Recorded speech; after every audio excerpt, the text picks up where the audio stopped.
All right, so we're taking a deep dive today into this MGCS project. You've sent over a whole bunch of articles and reports, some of them even in German, about this ambitious plan that could really revolutionize European ground warfare. Absolutely. The Main Ground Combat System, MGCS for short. Yeah, so it's really not just about building a new tank. The MGCS is aiming to completely change the game by replacing both the German Leopard 2 and the French Leclerc tanks by 2035 with a fully integrated system. So it's not just a simple upgrade then? No. What exactly does this system of systems concept, what does that even mean for, say, a tank crew on the ground? Well, think of it this way. You have this incredibly advanced next-generation tank at the core, but it doesn't operate in isolation. Right. Imagine being instantly connected to support vehicles, rocket launchers, and even a network called the Combat Cloud. A combat cloud. That sounds like something straight out of a sci-fi movie. It might sound futuristic, but it's really the backbone of this whole system. This cloud allows everything and everyone to share data seamlessly and instantly. Wow. Imagine getting real-time intel from a drone feed directly to your tank's display, or coordinating a pincer movement with allied units across the battlefield, all without radio chatter. So that level of battlefield awareness, that's going to be a game changer for tactical decision-making. Absolutely. And it doesn't stop there. They're even exploring the integration of unmanned platforms down the line. Think autonomous drones and robotic vehicles fighting alongside the main battle tank. Yeah.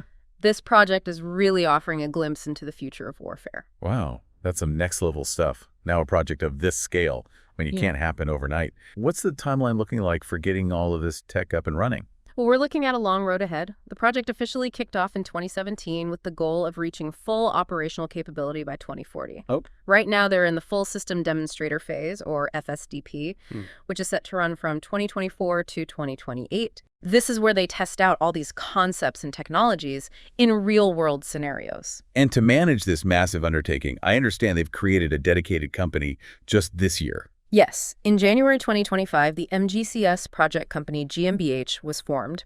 It's a joint venture between France and Germany, each with a 50% stake to make sure both countries' interests are represented. Right. It involves some heavy hitters in the European defense industry, with KNDS, a merger of Krauss-Maffei-Wegmann and Nexter Systems leading the charge, along with Rheinmetall and Thales. It sounds like a pretty complicated partnership. Is coordinating all these different companies and national interests proving to be a challenge? Definitely. Managing a collaborative project of this scale is a huge undertaking. It's not just about keeping everyone on the same page, though. Yeah. There's also the pressure of sticking to a tight schedule and, of course, securing the necessary funding for a program estimated to cost a hefty $1.5 billion. Okay, so we've got a lot of moving parts, a long timeline, a big price tag. But let's get to the exciting stuff. The technology itself. Yeah. Your notes mentioned some pretty impressive advancements they're aiming for with the MGCS. Yeah. For starters, the main battle tank might be getting a hybrid engine. What's the thinking behind that? A hybrid drive system is a major innovation. They're considering, think about what that means on a tactical level. Okay. Not only could it reduce the system's logistical footprint by using fuel more efficiently, but it could also allow the tank to operate silently. We had a silent tank. Yeah. That sounds almost impossible. What would that mean for, say, a surprise attack or a stealthy reconnaissance mission? You're catching on quickly. It could completely change how tank warfare is conducted. Yeah. Imagine a tank silently approaching enemy positions under the cover of darkness. It would force adversaries to rethink their entire defensive strategy. And then there's the debate about the main gun, which seems to be a pretty hot topic. Should it be the French 140mm ASCALON or the German 130mm RH-130L52? What are the arguments on each side? The main gun is at the heart of any tank's offensive capability, and choosing between these two formidable options is proving to be a real sticking point. The 140mm ASCALON boasts some serious firepower, capable of engaging heavily armored targets at extended ranges. So it's about raw power, but what about the 130mm RH-130? What are its advantages? The 130mm RH-130 might have an edge in terms of weight and ammunition compatibility. Yeah. It could potentially allow for a lighter, more agile tank, while also simplifying logistics by utilizing existing NATO standard ammunition. So it's a classic trade-off, brute force versus versatility. Are there any other options on the table? There's a school of thought suggesting they start with a 120mm cannon, which offers a balance between firepower and practicality. Okay. And then upgrade to a larger caliber later. This idea of an interim solution brings us to another fascinating aspect of the MGCS development. They're looking at ways to bridge the capability gap while the main system is still in development. This is where it gets really interesting. What are these interim solutions, and how do they fit into the overall picture? Well, while the main gun decision is crucial, the MGCS is still years away. So to address the current capability gap, let's look at the interim solutions being explored. One of them is the Enhanced Main Battle Tank, Okay. or EMBT for short. It's a clever combination of existing tech. Okay. They're essentially taking the hull of the Leopard 2A7 and marrying it with the turret of the Leclerc. That's like a Frankenstein's monster of tanks. What's the rationale behind such a hybrid? Well, it's all about leveraging proven technology to quickly field a more capable tank. The Leopard 2 hull is a reliable workhorse, and the Leclerc turret brings its sophisticated fire control system to the table.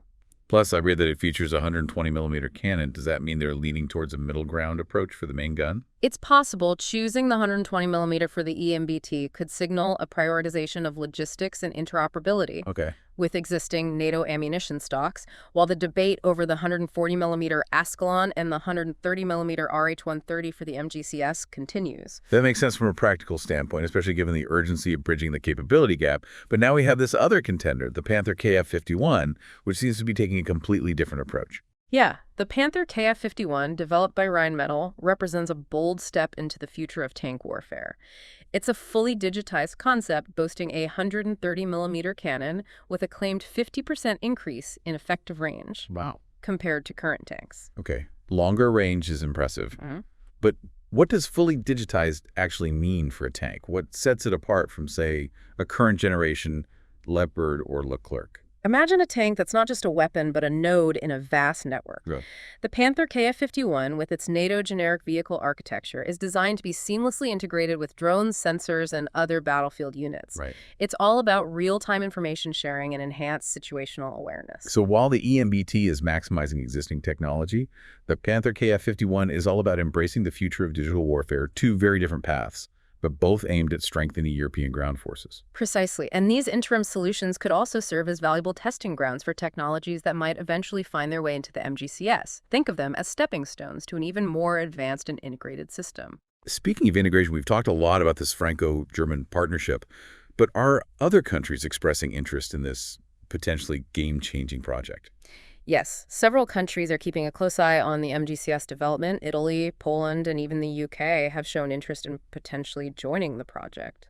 That could really shake things up in terms of European defense cooperation. It's not just about a tank anymore. It's about alliances and how nations are approaching future military challenges together. What implications might this have on NATO's overall military strategy and its ability to respond to various threats? That's a great question, and one that defense analysts are pondering right now. Could the MGCS become a cornerstone of NATO's ground forces, or will it lead to a more fragmented European defense landscape? The answer likely lies in how these collaborations evolve in the coming years. And what about countries outside of Europe? How are they likely to react to the development of such an advanced system? It's not just about who's building the best tank anymore. It's about the geopolitical implications of these technological advancements. You've hit on a crucial point. The MGCS is more than just a military project. It's a statement. It signifies Europe's commitment to maintaining a strong defense posture in a rapidly changing world, how other global powers respond to this, and how it might influence the global balance of power will be something to watch closely. Okay, so we've got the technological advancements, the collaborative challenges, and now this whole geopolitical dimension. It seems like this MGCS is opening up a Pandora's box of questions and possibilities. It certainly is, and it brings us to another point. What happens if the MGCS doesn't live up to expectations? What are the backup plans? That's something I'm curious about as well. Could we see France and Germany going their separate ways and pursuing individual tank development programs? Or will this experience, even if it hits some roadblocks, pave the way for future collaborative projects within Europe? Yeah, it seems like the stakes are incredibly high for this project. It's not just about creating a new tank. It's about shaping the future of European defense and, its place on the global stage. Yeah. Absolutely. And let's not forget the elephant in the room, the funding challenges, the ambitious timeline, and the inherent complexities of managing this multinational collaboration. Any of these factors could potentially derail the project. It's like a high-wire act balancing technological ambition with political realities. And that brings me back to something that really struck me while going through these reports, the potential pitfalls of this Franco-German partnership. It's clearly a powerful alliance, but can it withstand the pressures of such a massive undertaking? It's a complex dance. You have two nations, each with a proud military tradition, a robust industrial base, and let's be honest, their own strategic priorities, maintaining that 50-50 split of responsibilities as outlined in the project company structure is going to be a constant balancing act. And it goes beyond just dividing the workload. We're talking about integrating different design philosophies, engineering approaches, even cultural perspectives when it comes to military technology. Yeah, the main gun debate is a prime example of these underlying tensions. The French preference for the 140mm ASCALON, known for its raw power, versus the German leaning towards the 130mm RH-130L52, which might offer logistical advantages, isn't just a technical disagreement. It reflects different military doctrines and strategic thinking. It's a reminder that technology is never developed in a vacuum. Political considerations, economic factors, even cultural nuances play a role. And in the case of the MGCS, both France and Germany are having to find common ground to reach a shared goal. And that shared goal is a powerful motivator. Both countries recognize the need to modernize their ground forces to face new and emerging threats. A successful MGCS could be a game changer, providing a technological edge and bolstering Europe's defense capabilities. It's fascinating to see how this project is pushing both countries to adapt and compromise. It makes you think about the long-term impact, not just on the battlefield, but on the future of Franco-German relations and European defense cooperation as a whole. Indeed, the MGCS is a testament to the potential of collaboration, but it also serves as a litmus test for Europe's ability to unite behind a common defense strategy. It begs the question, could this project, even with its challenges, pave the way for a more integrated and robust European defense framework in the future? It's something to ponder as we witness the evolution of this ambitious endeavor. So we have explored the intricate technology, the delicate dance of collaboration, and the wider geopolitical ramifications of the MGCS. It's a complex story full of potential and uncertainty. But one thing is clear. The future of ground combat is being rewritten, and the MGCS is right at the heart of it. Thanks for joining us on this deep dive into the MGCS.